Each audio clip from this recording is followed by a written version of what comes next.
Hello, my name is Anoa Changa.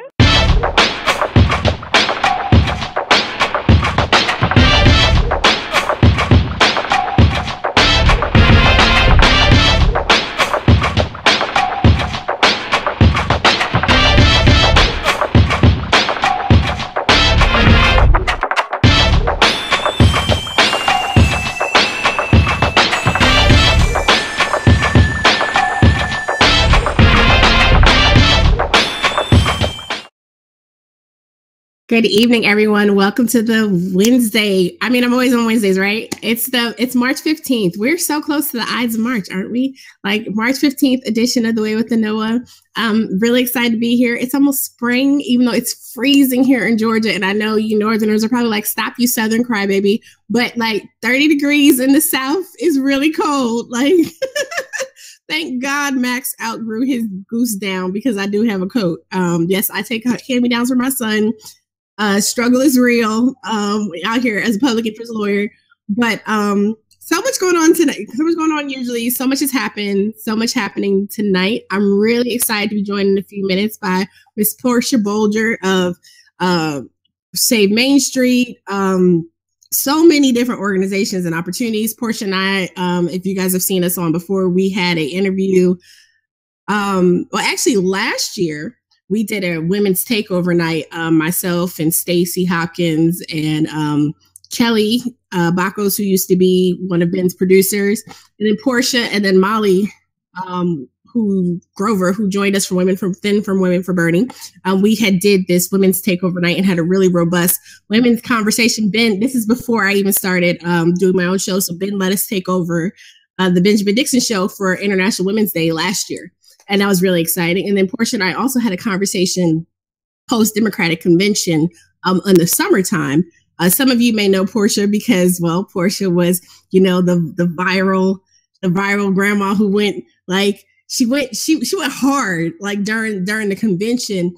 Portia was a delegate from Ohio. She's done so many things, right? So look, we're going to get into a conversation in a little bit. I did want to talk about two news points before we start chatting, but like, I have really appreciated our conversations and the growth of our relationship. I'm going to be a little frank, and I don't mean to embarrass us at all. Portia and I, when we were with Women for Bernie, we had a very tense few days, and we were able to, what I think is beautiful, right? Conflict. Sometimes people are like, conflict is awful. We all just got to get along 100% all the time. But I think it's really beautiful about the growth that happens within this movement with all these different people coming together is that you can cooler heads prevail and that we're able to have conversations and that we can build out. And I really feel like after we had this tense moment, Portia and I have a tighter, we have a greater respect, we have a greater relationship, and I look forward to the opportunities for us to build and grow further. So I'm really excited to talk to Portia tonight because one, we saw earlier this week, Senator Bernie Sanders, and this is one thing I want to talk about, so I'm transitioning here. Senator Bernie Sanders did a town hall in McDowell County, West Virginia. As some of you may know, he was actually supposed to do this town hall like several weeks ago, but at the last minute, allegedly, the state, they canceled the venue at the last minute, so they weren't able to do the town hall. But it was rescheduled, and it happened. And shout out to Stan Williams and Annabelle Park and people who were able to actually go and see their, shout out also to the folks in Welch, West Virginia, and McDowell County and surrounding areas who participated and spoke their truth. We may not be happy with people for supporting Trump. I have mentioned several times, having lived in West Virginia for several years, I have colleagues, I have friends who voted for Donald Trump. They live in the world they live in. They have their reasons for doing so. We have had our tense arguments about it. And it's very difficult with people that I have worked with and built with, and I love as family, right? It's a challenge because that's that technology. It's okay. We're going to laugh. Someday David will have better.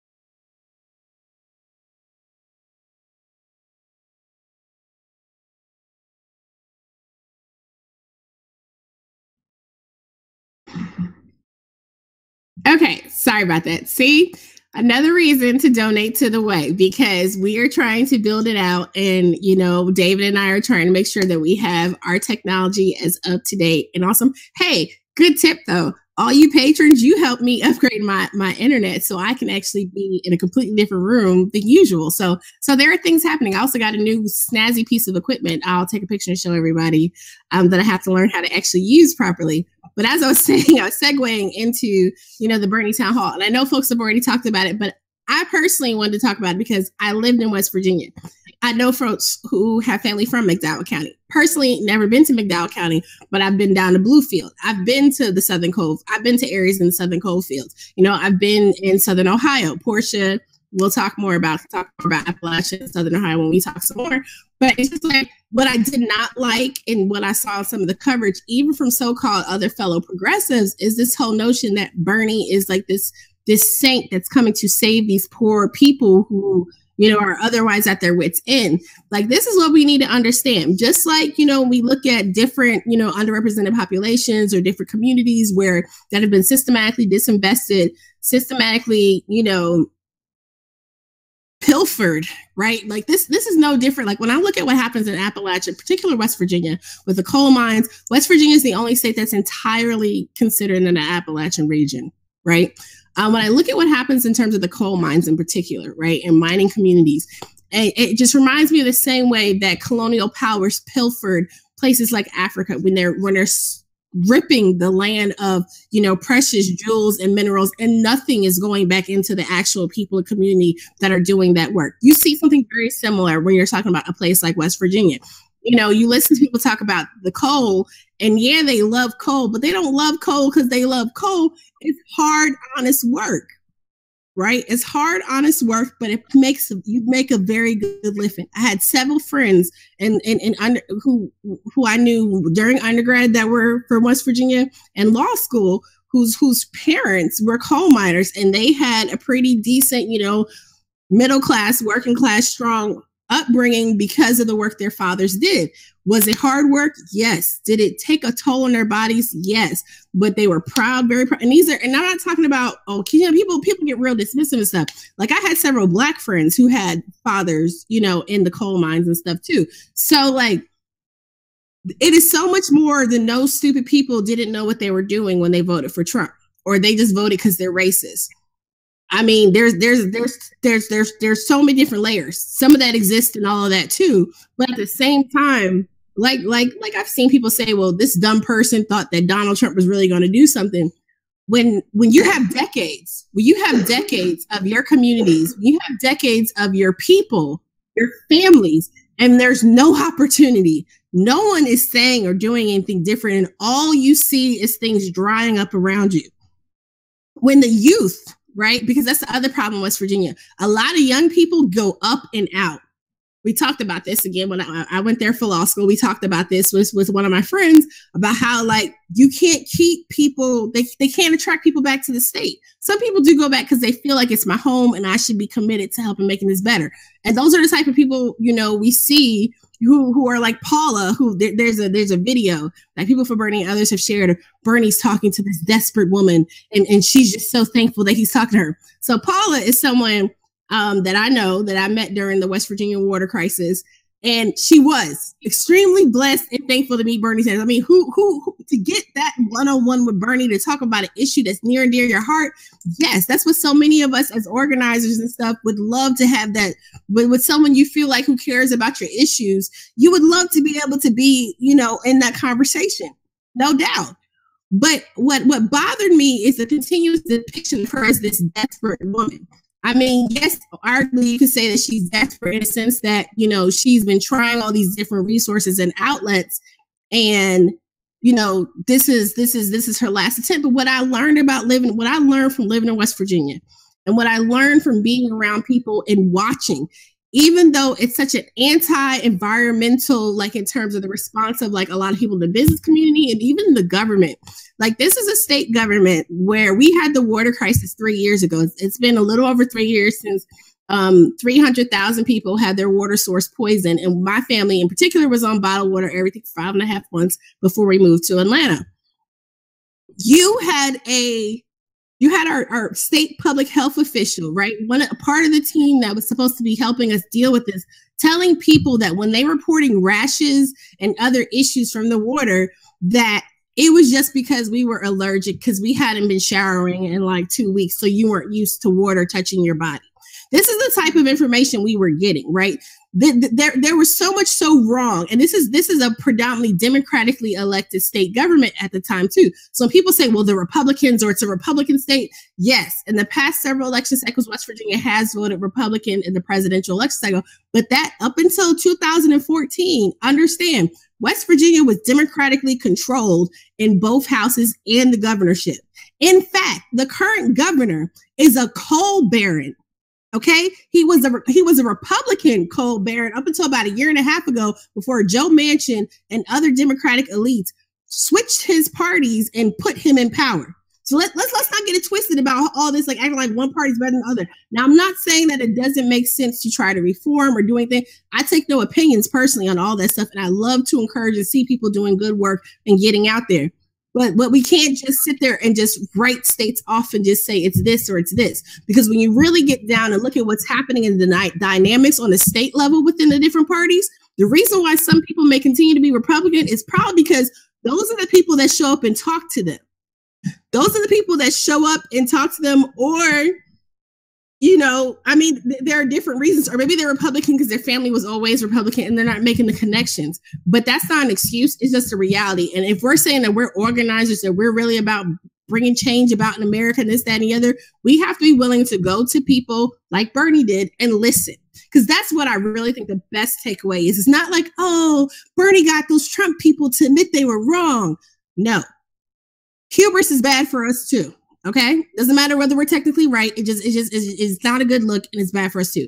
But what is important though is Bernie sat there and listened. He listened, and then he formulated a question and helped people along to the answer. You see how that works? He wasn't going all strong arming like, well, I'm a Northern liberal elite, and I know what's good for you, and this is what you need to do, clean energy. No, he walked people along. He listened to them, you know, and he kept going. Now, there are some people who are like, well, why is Bernie only talking to white people? Well, I'm looking forward to seeing some of the footage from Stan Williams, because there's not only white people. West Virginia is overwhelmingly white, but it's not only white. That's one thing. And I do agree with the criticism that we should be talking to working class people as a whole. And we did see that, 2 weeks ago, when Bernie and others went down for the Nissan strike in Canton, Mississippi. The striking workers in Nissan are predominantly Black workers. So I think we need to start steering the conversation towards protecting and dealing with, as the International Women's Strike Leadership called it, like a feminism. We need an organizing of the 99%, right? There are various issues and stuff that we do need to address per group at the same time. And we need to stand in solidarity with folks, but at the same time, letting people get into all this divisive nonsense, it just takes us away from what we need to be doing. We need to be organizing the block. We need to be organizing the holler, like I say, from the hood to the holler. But there are a lot of issues. Like, it was really interesting in my timeline on Facebook, seeing different people, like my friends from Chicago and stuff, remark that, wow, these stories from the town hall sound like they could be so-and-so here in Chicago. And that is what we need to understand. Political and economic elites do not want us to see the commonalities, because then we would rise up and join together, and they'd really be in trouble. Because if you really want to defeat Trump, you really want to set the country on a better path for all of us, that's what we need to have. And so that's why, even though one of my close friends, who I love dearly, and I've known her children since they were like 6 and 8 or whatever, and we've taken care of each other's kids when they're sick and all types of stuff, even though she was, I hate Hillary, I'm voting for Trump person, we have been able to talk through our differences. And now she's very upset with that standpoint. But we've been able to talk through our differences. But at the end of the day, I know that there are people who make decisions, and we're not going to agree with all of them. Right? Because I have friends who are very diehard Hillary too, and I did not agree at all and did not really want to talk to them for a long period of time. But at the end of the day, if we're going to move the needle and do the things that we need to do to have better for all of us, we have to work with who we can work with. Now, I'm not saying that we got to settle and do some unity commission, fake transition committee stuff like Tom Perez did tonight. What I'm saying is that we really need to start talking to people about issues and work with those people who are willing to work with us. Just plain and simple. I'm less concerned about who's in the party, who's not in the party. Can we work together on these issues? Because we've seen a lot of folks work together across party lines, collaboratively, all types of stuff happening. And I really think that's possible. And that's what we need to build building on. The other thing that happened today, or actually yesterday, but the Ohio's 20-week abortion ban took effect. And as of right now, it says there's no signs of a lawsuit challenging the new abortion restrictions, probably because people have been so busy dealing with every other monstrosity that's come down the pipeline from the Trump administration. But remember, last year going into the election, there was this whole thing about moderate Republicans and, oh my God, John Kasich is such a, moderate, Republican, and he's so good and he doesn't like Trump and blah, blah, blah. But then we saw this bill get signed into law. So Ohio 20-week abortion ban is pretty much basically banning abortion post 20 weeks. It says physicians who violate the law face a 4th-degree felony charge punishable by up to 18 months in prison. Doctors could also be sued by women who they performed illegal abortions on or by the fathers of the fetuses themselves. So it definitely going to continue to see if this is actually something that will get challenged. More than likely, 20-week abortion bans generally do not stand up upon challenges. So we'll see. But as we've seen with the ACLU and other organizations, they've been very busy dealing with, the Muslim ban and the immigration raids and everything that's coming down the line. But it'd be really interesting to see, what NARAL and other leading organizations do actually do. And I really think that we need to get past this whole trying to appease the right and this, that, and the other. There have been a few articles recently like swinging left is not the way to defeat the right. It's total bullcrap. We can talk to actual people and what they want. They want jobs. They want healthcare. They want good schools for their kids. They want decent food available in their communities, right? Like a lot of people want the same things, whether we agree on everything across the board. No, but there's probably like the 5 basics. Like we probably lay out 5 basics and we could get a general consensus on those things. And that's how we start building a movement that's successful of the 99%. And then we keep working on all those other issues that we got too. We can't put things on hold. We can't hope and pray that somebody is going to decide they're going to join us because our cause is worthy. We got to keep grinding out and building out the movement as we can. So with that, because I said a mouthful, I'm going to bring on Miss Portia Boulger. Very excited to talk to Boulger. I'm very excited to talk to Portia also because Portia actually had an exclusive on Inside Edition tonight. So Portia can tell us a little bit about that, and then we'll talk some about Save Main Street and Appalachia Rising. Portia. Hello. Hi, how are you? Doing well, thank you. Great to be back with you, Anoa. Thank you so much for being here, Portia. I always, like I said before, I'm just so thankful that you and I, were able to grow past our little rough patch, and we got to meet at the People's Summit, and we have continued to build and be sisters. And I'm like I said, I'm just so grateful for your work and your voice. So thank you. Thank you. And, I'm glad you brought that up because in the process of all of us across the country trying to build unity, I believe that it's really important for people to at least give consideration to the fact that real friends disagree with each other. If you're going to be a real friend, that's just a part of being a friend. And so in the process of working with others, and in particularly, we're trying to reach out to people who voted for Trump. It's beautiful to hear you talking about a friend who you're trying to work through this process with. And it's about trying, it's about not giving up and not holding grudges. Just because people disagree, that's a part of the world. That's a part of living. It's a part of working with people. Yeah, absolutely. Absolutely. I definitely agree. And it's weird. It's not easy. Have another friend who posted I said, Lauren, I'm going to have to unfollow you now because she's we're Facebook friends, but I'm like, I can't. She shares stuff from Milo and I'm just like, dude, really? She goes, he's so funny. I'm like, dude, seriously. I was like, Lauren, I can't with you. And these are very educated, but I'm just like, you know what? I'm not going to fight with you about this because I do know on all these other things, I'm just not going to follow you. So I don't have to see these things in my timeline anymore. But there are a lot of people I know who know they know I'm very passionate. I have quite a few conservative folks in my life, and they know I'm very passionate or they're more like liberal Hillary leaning folks. They know I'm very passionate about my politics, and they do the same thing. They either just like mute me or unfollow me, or we're still friends. We still talk about the basic building blocks of life. But and we look for ways where we can work with each other. And if we can't work with each other, we know we just set that aside. It's a lesson I think we need to learn in this quote unquote movement building we're all doing. I don't think it's going to be 100% kumbaya, and that's fine. We have to learn how to work through, the challenges.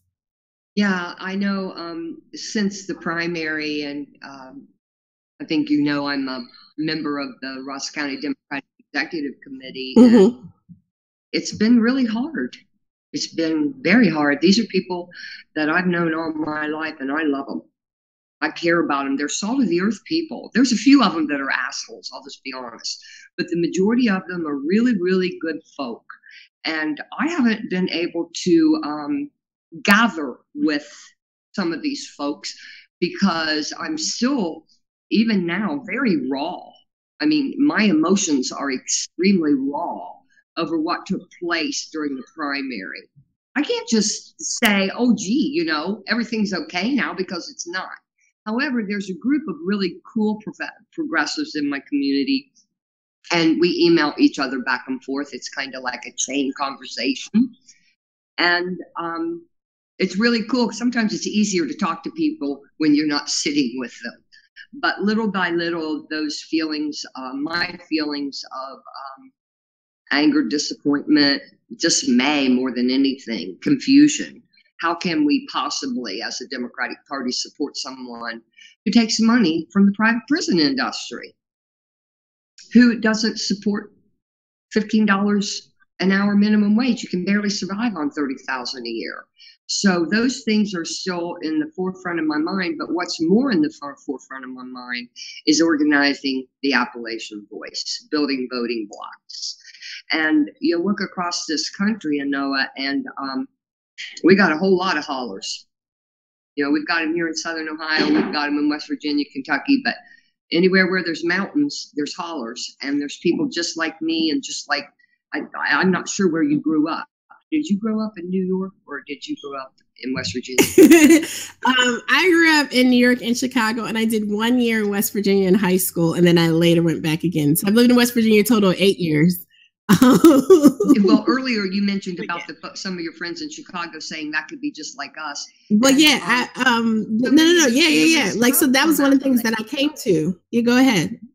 They come from Appalachia. They moved up north during the Industrial Revolution, when the farming industry was suffering and trying to get better jobs. So I don't think we're all Appalachia, but there's a heck of a lot of people who may not live in the Appalachian area, but they come from the mountains. They come from the country folk. They come from the holler. And these people are good folk. I know a lot of people who voted for Trump, and they are not horrible, evil people. They just really, really despised Hillary. They couldn't trust her. I mean, these are things they've told me. Right. And they, unfortunately, they trusted Trump. And now we see. Right. And that was part of the problem too. Like I had someone tell me that, I voted for Trump the same reason why you voted for Obama, because you wanted a change. You didn't want the same old thing. And when people are saying that my things are happening in my community and it's not changing, right? It has either gotten worse or it has just consistently been bad.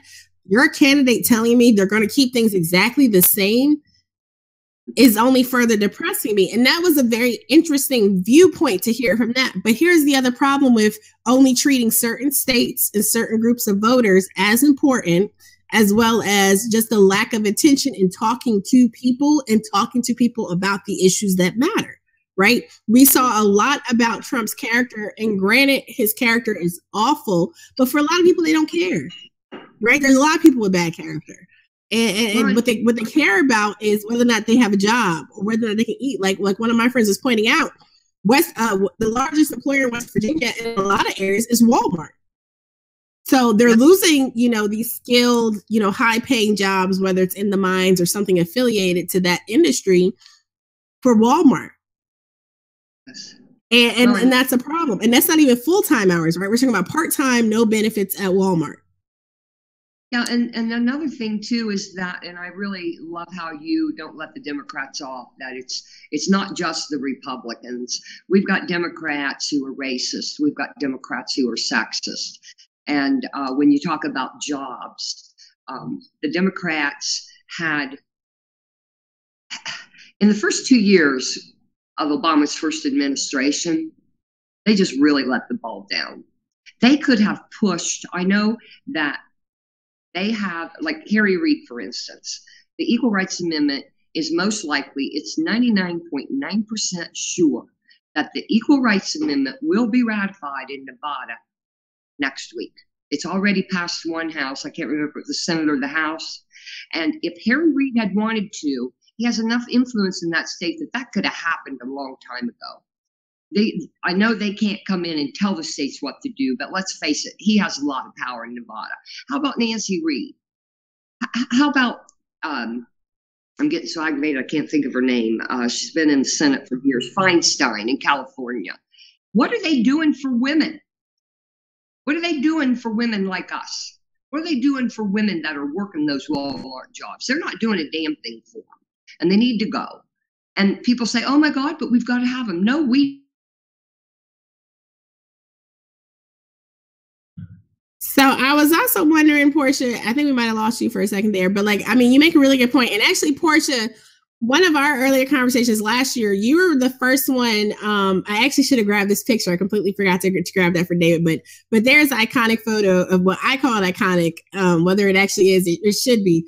Portia was one of the first women, or the first woman. It was the Carpenters Union in Ohio, was it? I think.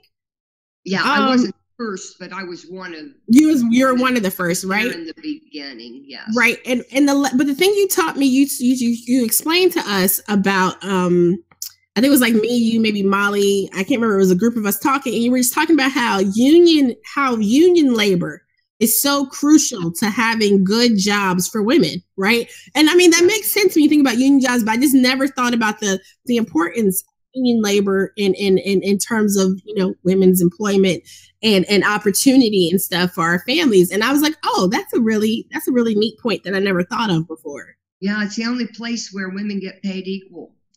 Equal pay for equal work. The only place is in the union. And what have the Democrats done to protect the unions? You know, we've got a lot of work to do in the Democratic Party, enormous amount. And I think the first step is to actually be willing to take a look at what we've done wrong. How can we correct ourselves if we don't look at our mistakes?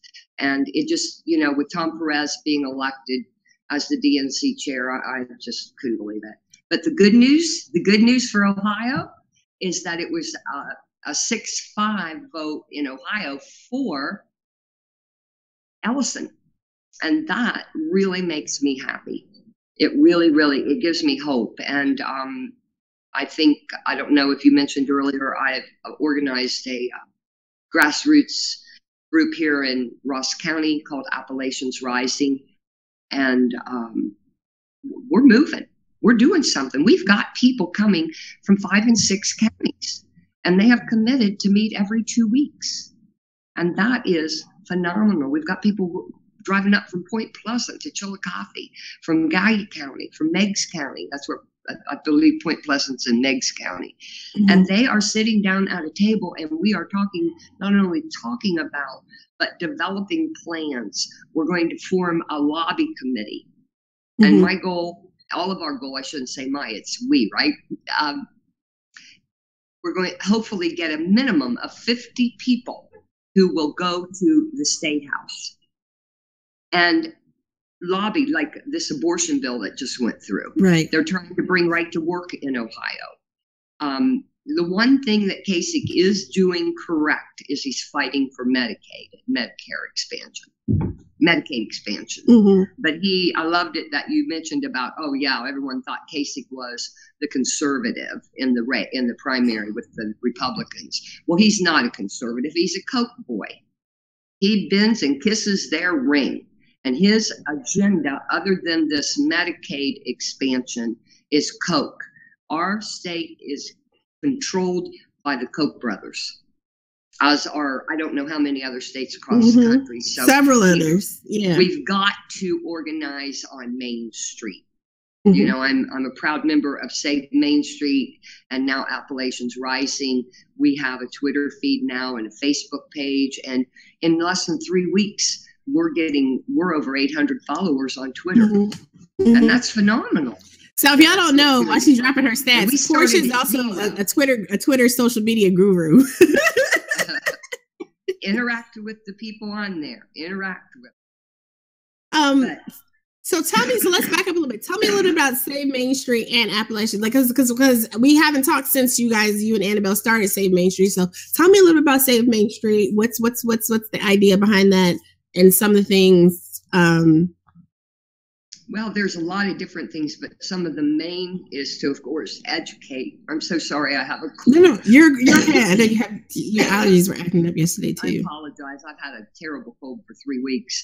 Oh, no, you're fine. Save Main Street is there to educate people, of course, through social media. But there's Annabelle's all over the place. I can't keep up with the woman. By the way, happy birthday, Annabelle, today. Oh, that's right. Happy birthday, Annabelle. And Molly Grover's involved, and David Hendrick, and several other people. And we're working on several different things. One is to try to help figure out ways for people to get training, because a lot of people don't know how to organize. They want to, and shifting with trying to fight back with Trump. You know, one of the sad things about this shock and awe, very effective, I will say, Bannon, the devil in the White House. He's very good at creating shock and awe. And so people are kind of scrambling, but at the same time, they're organizing. And like you were saying about, haven't seen anything about a lawsuit in Ohio yet, in, you know, kind of piggybacking off of your thoughts there. But Save Main Street is a very, very beneficial and very powerful tool just through social media. You know, I run the Twitter feed for Save Main Street, and then we just are constantly trying to figure out ways to bring people together and to help people understand that we have to organize on Main Street. We have to help people understand that they can run for office. What Appalachians Rising is doing is very parallel with Save Main Street, other than I'm here on the ground in Ross County. But I was talking to a woman yesterday, amazing woman, Carolyn Casper. And I'm not quite sure how old Carolyn is, but she's older than me. She's been around the block more times than I've been. And she ran for city council in Upper Arlington. And she is, you think I have a powerful voice? Oh, baby, I feel like a little baby when I'm around really? Carolyn. Oh, she is pushing women in particularly to run for office. I mean, she just walked in there and decided she was going to run. And Upper Arlington is a very wealthy area here in our community, or in Franklin County. And she did it. She's there. And she's going to be coming down to Chillicothe. My daughter Tammy is very heavily involved in getting the Equal Rights Amendment ratified, and a co-director for ERA Action. And I'm really excited. We have a really wonderful club at our Ohio University Chillicothe branch called SAGE, and that stands for Students Advocating for Gender Equality. And we've all gotten together, several grassroots groups here, and donated money to be able to bring Kamala Lopez, who is the director of the film Equal Means Equal. Have you heard of it? No, but I have to check that out. Amendment. Okay. It's a very powerful documentary, and Kamala is actually going to be here, and that is a big deal. That she's coming to a little community to have a talk and a Q&A with the people in our community about the Equal Rights Amendment. And so Appalachians Rising, going back to that, is doing a whole lot of stuff. One of our committees is the Equal Rights Amendment. One of our committees is voting, voter outreach, the importance of connecting the dots. And that's how we build our base. I'm hoping that we will get enough people by spring to actually knock on people's doors, not to ask them to vote for anybody, but to approach them with, hello, I'm your neighbor. I'd just like to have a conversation with you about what's going on in our community. Would you give me a few minutes? And then, of course, we will have voter registration forms, make sure people are registered. But we're not going to talk to them about their politics. We're just going to ask them to register to vote, and we're going to ask them to have a conversation and help them through really soft talk, not, oh my God, how can you be a Republican? How can you have voted for Trump, blah, blah, blah. But how can we together build our community? And that opens up a door to talk about connecting the dots with the power of your vote after Election Day. People don't realize the power that they have as voters. When you call your state rep or your federal reps, one of the first things they want to know is, where do you live? Right. Because they want to know if you vote for them. Absolutely. So if we can help people understand that their voice matters after Election Day, if they use it. And so that's what we're hoping to do. In addition, a committee to help get people to run for office, to recruit, train, and importantly, teach people how to help people to get elected. And one of the first things that the Democrats need to know is you don't bring somebody from the big city down here to Ross County to run a candidate's office. It's craziness. Quick example, this past election, my daughter was working for the Democrats canvassing. And was it this time, or was it anyway, one of the recent times. And one of the guys that came, really nice fella, comes to Ross County. He's never been in a county. He's never driven down a gravel lane. And if the person who was riding with him hadn't been with him, he said he would have started crying because he felt like he was in deliverance. But what he saw was old beat up trailers. He saw, people in, 5, 6, 7 cars in their yards, old appliances. These people are poor, but it scares them. It scares them. That's what it does. So we've got to have people come. We've got to help people in our own communities get the training to do this kind of work. Absolutely.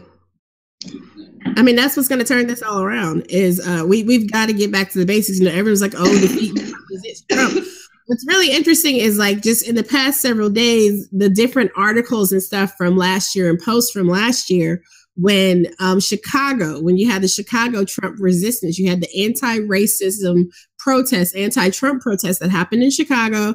And you saw, protesters that decided they were not going to let hate exist in their city. And I mean, these were protesters that organized from so many different groups. You had folks who were behind the Buy Anita campaign. You had, Muslim students who organized. You had members of Surge, and you had some people who supported Bernie. I mean, just a huge, diverse group of people came together. And what we saw with that incident, we saw this with a couple other times too, where the protesters would actually get attacked by Trump supporters. Trump supporters would actually be, and this is I'm only thinking about the resistance aspect of this, right? I'm not, doing a broad brush stroke about everyone who supports him, but we would see the police intervene on behalf of the supporters against the anti-racism protesters, right? They were pre-resistance before resistance was the end thing to do. Right. And we saw so many people who are now resist. There were so many of these same people now were chastising these young folks. We're chastising people why would you, resist him, or why would you protest him?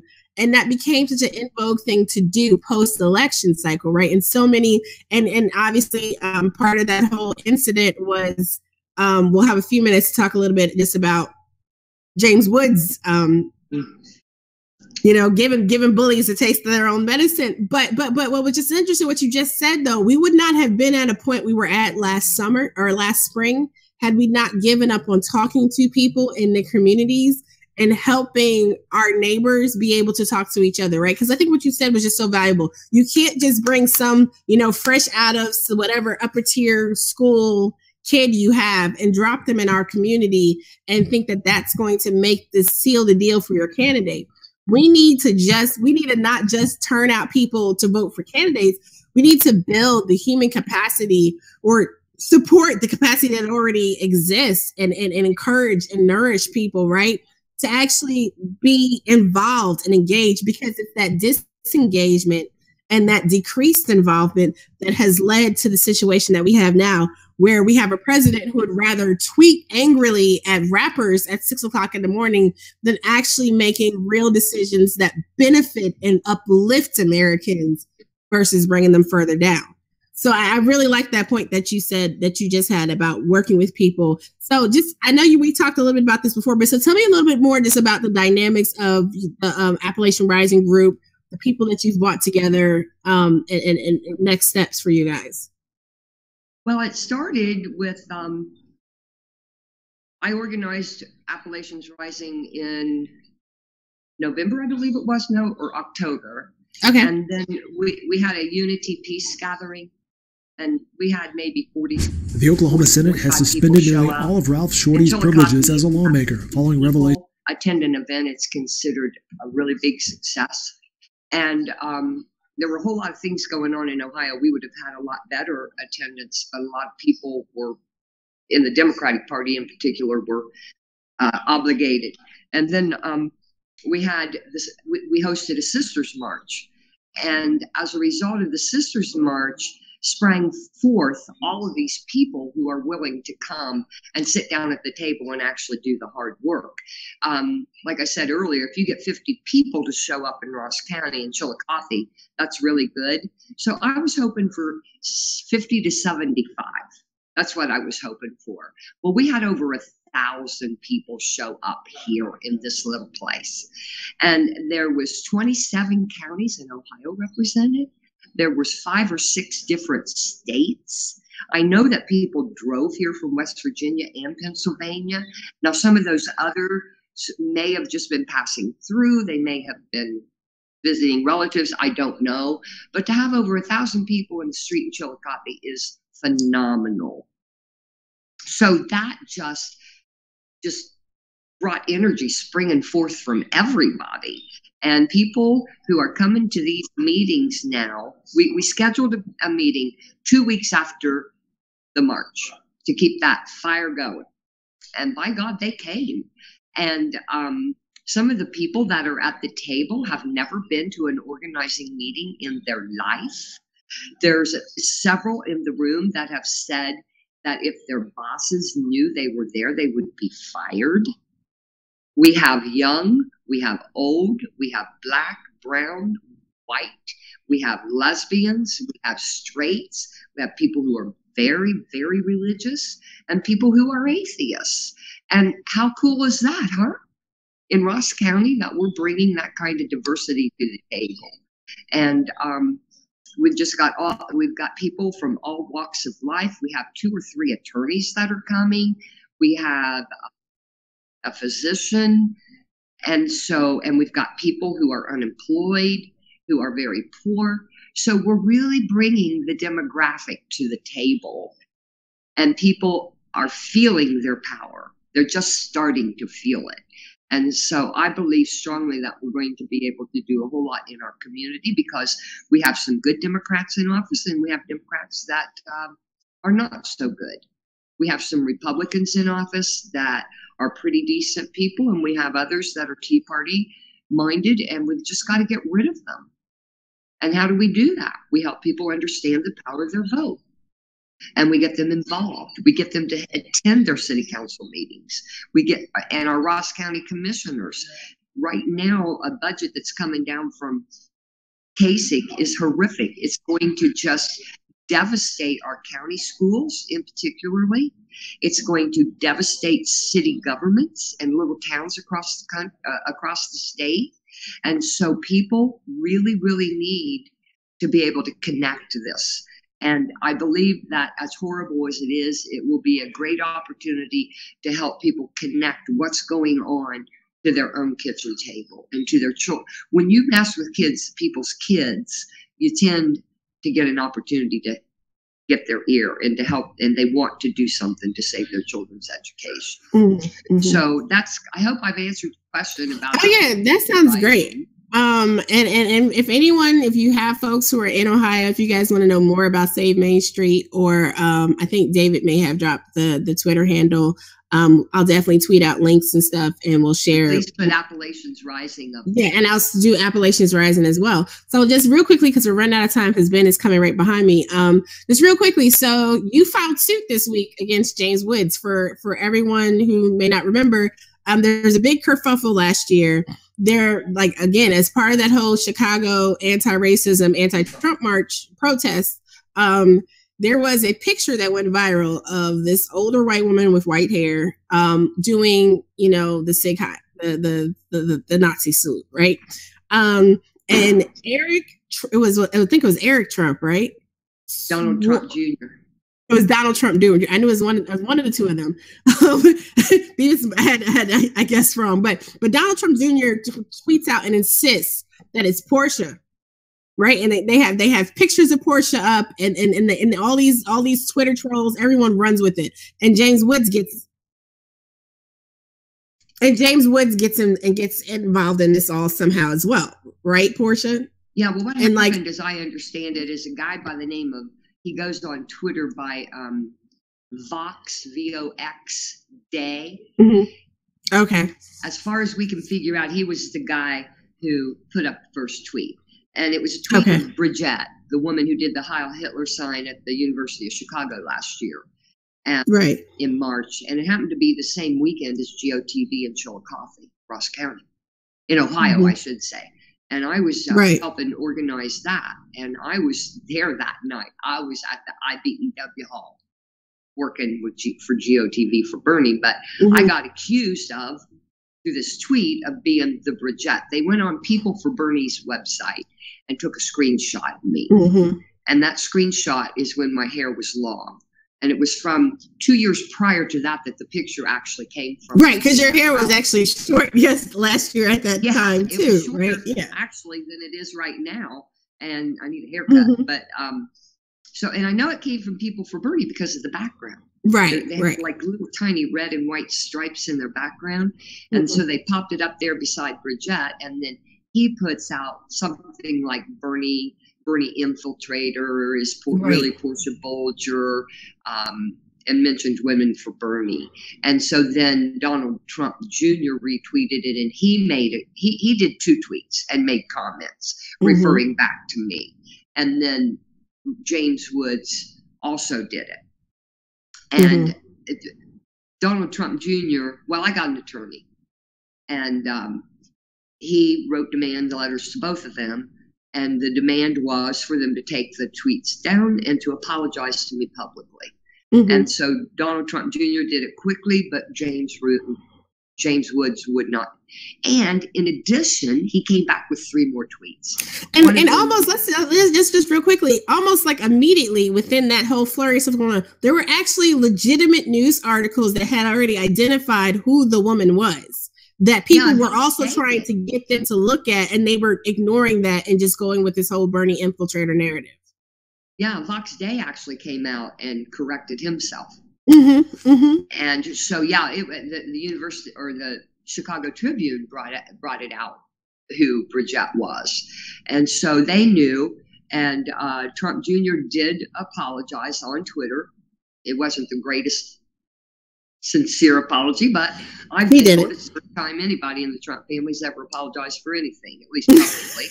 So my attorney thinks that's a really big win. Mm-hmm. But James Woods doesn't think he has to apologize. And one of the other tweet he brought out that just infuriates me is he said on Twitter that I reached out to him and asked him to give me support and ask his Twitter followers to support me. Well, you know what? I'm not a victim. I'm a survivor. And survivors do not reach out to their oppressors. So that every time I think about it, it puts more fire in my stomach. Mm-hmm. Because how dare he? So, I did file suit. It was on March the 3rd. And you mentioned Inside Edition. that didn't air today. I guess they did more editing than I don't know why, but it'll be on tomorrow. Okay. It was a nice interview, and it made me really happy that they reached out to me. I'm not in this for notoriety, but I want to be able to tell my story. Mm-hmm. And the reason I want to be able to tell my story is that I guess I'm lucky in that I've been given some courage, maybe that some other people don't have. And my story is this: when someone oppresses you, it's very important, even if you're scared to death, because I'm afraid to know. It scares me. Mm-hmm. These people are very powerful people. Absolutely. But we have two choices, in my opinion. We either shut our mouth and crawl into a little space, and don't venture out, or we stand up. My father taught me to be honest, to work hard, and to never let anybody push me around. Absolutely. And I'm really thankful. If we're honest and we work hard and we don't let others push us around, I think we're going to be all right in the end. But it's not easy. But I know one thing: James Woods Jr. is well known for being a misogynistic, racist bigot. And if I can show the world that people don't have to put up with this, that's my story. That's my story. Well, that's beautiful, and I'm definitely gonna have to have you come back again. But I have to put a pin in it right there because I'm running past time, and Ben is coming after me. Portia, thank you so much for taking the time to talk to me this evening. I'm definitely gonna follow up with you because I have my mind is buzzing now with 3 things now for us to work on. This has been The Way with Anoa. I appreciate you guys very much. Oh, one more thing: Ohio's on fire for Nina Turner, and we want her to run for governor. Well, then now that's 4 things that we need to talk about. So Ben is coming right after me. And if anyone's up late at 11 p.m. Eastern time, I will shoot out a link which channel I'm on. But I am going to be talking with Kenneth Mia about the California Congressional 34 district race, Green Party candidate. So that's a special. I'm doing a special for him on East Coast time. So, all right. I'm sorry, David. I'm sorry, Ben. Good night, guys. Bye. Bye. Thanks.